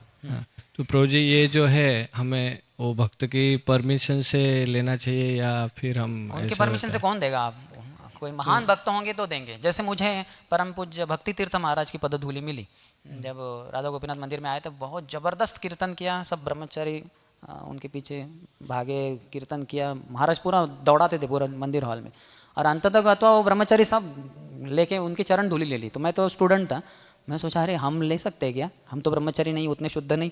बाद में सोचा थोड़ा बहती गंगा में हाथ धो लो, ज़्यादा से ज़्यादा किसी कोई तो एक लाफा मारेगा, नो प्रॉब्लम। तो फिर मैंने भी ले लिया उनकी चरण धूलि। वैसे ही भक्ति सिद्धांत सरस्वती ठाकुर के कुछ शिष्य, जैसे भक्ति पुरी महाराज तो जो अंतिम शिष्य रहे 92 उम्र तक, तो उनकी भी पदधूलि हमें प्राप्त हुई। तो वो प्रचुर मात्रा में देते हैं। और अभी उज्जैन में जो जब चल रहा था 3 दिन का महोत्सव, उसके अंत में परम पूज्य चंद्रमौली स्वामी महाराज की व्यास पूजा मनाई गई। तो उसमें महाराज भी एकदम उदार दिल होकर दे देते, कोई भी आ सकता है, उनके चरणों की धूलि ले सकता है। तो बहुत भक्तों ने ले ली। तो ऐसे कुछ भक्त होंगे जो देंगे, जो महान हैं, जिनको कुछ फर्क नहीं पड़ता, लेकिन बाकी भक्त तो नहीं देंगे। तो इसलिए आपको उनके अनुमति के बिना, उनके जानकारी के बिना ही लेना है आपको, नहीं तो वो क्रोधित हो जाएंगे। वो क्रोधित हो जाएंगे तो अपराध हो जाएगा, समस्या हो जाएगी। तो उतना तो बुद्धि है हमारे पास कि कैसे लेना चाहिए, है कि नहीं। कितने सारे हमने किए है कि नहीं? क्योंकि ऑफिशियल चोर तो नहीं है हम लोग, लेकिन अनऑफिशियली तो हम जानते हैं कैसे, क्या कहते हैं, चीटिंग प्रोपेंसिटी। तो this is the best cheating, telling of the cheating propensity. तो उस भक्तों को वो तो चला जाएगा ना, जैसे जड्डू ठाकुर चले गए, आम खा के फेंक दिया उन्होंने और वो घर के अंदर गए, उन्होंने दरवाज़ा बंद कर लिया, अभी घर में और बहुत सारे कार्य। तब जाके कालिदास जो झाड़ियों में छुपे थे वो बाहर आए और देखा उन्होंने, फिर भी कोई देख तो नहीं रहा, झाड़ू ठाकुर नहीं देख रहे, फिर जाके उन्होंने वो कचरे के कुंडी में हाथ डाल के निकाला और फिर वो खाए। तो उनको नहीं पता चलना चाहिए। यस, और कोई? यस। हरे कृष्ण। सुंदर शंभू, बहुत बहुत धन्यवाद। I really felt you are empowered. Every one of us is At empowered. least I am an offender completely. That is To your you knowledge. only, many times. So, but you are really empowered तो and निर्लज्ज सदा सुखी मराठी में कहते हैं, सिंह जैसे, हमारा कोई अपमान कर ही नहीं सकता। सिंह जैसे आप निर्लज्ज। हरि नाम का गुणगान का गर्जना कर रहे हैं, तो बहुत बहुत धन्यवाद उसके लिए। मेरा प्रश्न है, जो आपने 2 श्लोक उद्धृत किए, जो नवविधा भक्ति से भी कृष्ण प्रेम कृष्ण दिते, और उसमें सर्वश्रेष्ठ वो भी कृष्ण प्रेम दिते, तो वैसे कृष्ण प्रेम दोनों दे सकते हैं, स्पष्ट है, और उसके उदाहरण हैं। तो ये जो सर्वश्रेष्ठत्व जो है, ये श्रेष्ठत्व किस में है? श्रेष्ठत्व का मतलब क्या है? क्योंकि परीक्षित महाराज ने तो कभी जप नहीं किया, मतलब किया होगा, मैं वो जस्ट बोलने के लिए नवविधा बोल भक्ति है रहा ना, हूँ। नवविधा। तो ठीक मेरा है, मैं समझ गया आपके प्रश्न, क्योंकि है वही प्रश्न। श्रेष्ठत्व क्या है, और आपने बताया कि रोज 58 राउंड्स करना चाहिए, तो आप कितने माला करते हो? मैं तो एक माला भी नहीं करता, मैं दिखावा करता हूँ कम से कम 16 माला का, और फिर थोड़ा इधर उधर और दिखावा करते हैं हम दिन में, लेकिन वो तो पूरा माला ठीक से नहीं करते हम। यही हमें बड़ा ग्लानि होती है कि 28 जो भी है 26 साल पहले हमने दीक्षा तो ले लिया और प्रतिज्ञा ले ली सभी भक्तों के, गुरु महाराज के, विग्रहों के, अग्निदेव के और देवताओं के सामने, कि रोज़ कम से कम 16 माला का जप करेंगे, लेकिन हम नहीं कर रहे हैं। ऐसे ही जप कर रहे हैं, नींद आती है, मन भटकता है। 27,648 हरि नाम मुँह से नहीं निकल रहे, निकल भी रहे हैं तो सुनाई नहीं दे रहे, हृदय में, हृदय के पात्र में भर नहीं जा रहे, वो बाहर लीकेज होके जा रहा है। तो ये हमारी ग्लानि है, तो इसलिए दिन में थोड़ा और भी कर लेते हैं। लेकिन शास्त्रों में कहा गया है कि 16 ग्रंथि करनी चाहिए। एक ग्रंथि होती है जो ये जो है हरिनाम चिंतामणि, इसमें हरिदास ठाकुर और चैतन्य महाप्रभु का जो संवाद है, उसमें हरिदास ठाकुर कहते हैं, शास्त्र में सब जगह पे बताएं कि 16 ग्रंथि करनी चाहिए, यानी 64 माला। और भक्तिहार ठाकुर भी कहे हैं कि कम से कम 1 लाख हरि नाम लेना चाहिए, जो नहीं लेता वो पतित है। तो इसलिए वो आता है 57 राउंड्स में होता है, थोड़ा कम 1 लाख से, और 58 में 1 लाख से ऊपर हो जाता है, और 64 में 1,10,000 कुछ, तो 11,000, 1111 ऐसा कुछ तो हो जाता है। तो इसलिए 58 माला, इतना माला के ऊपर करना मुश्किल है। तो इसलिए एज भक्ति अब सतस्वरूप दास गोस्वामी महाराज से 16 rounds on the beats, unlimited rounds of the beats. तो 16 माला कम से कम जप माला के ऊपर करना चाहिए, और उसके अलावा मुंह से बोलते ही रहना चाहिए, हरे कृष्ण कृष्ण कृष्ण हरे हरे, हरे राम राम राम हरे हरे। तो अगर लेंगे, ऐसा करते रहेंगे, तो सर्वश्रेष्ठ क्या है? संसार में भगवान ही सर्वश्रेष्ठ है। वही आपके हृदय रूपी जेल में वो बंदिस्त हो जाएंगे, कृष्ण को पकड़ने की शक्ति आपको आ जाएगी, जो इस संसार में किसी के पास नहीं है। जैसे यशोदा माता पकड़ पाई, राधा रानी भी पकड़ पाई। राधा रानी ने भी दामोदर लीला की है, उन्होंने भी कृष्ण को बेलों से बांधा था, लताओं से वगैरह वगैरह। तो इसलिए राधा दामोदर कहते हैं, हम यशोदा दामोदर नहीं कहते, राधा दामोदर, क्योंकि वो राधा रानी के लिए सत्यव्रत मुनि ने लिखा है यशोदा का जो दधी मंथन लीला इत्यादि।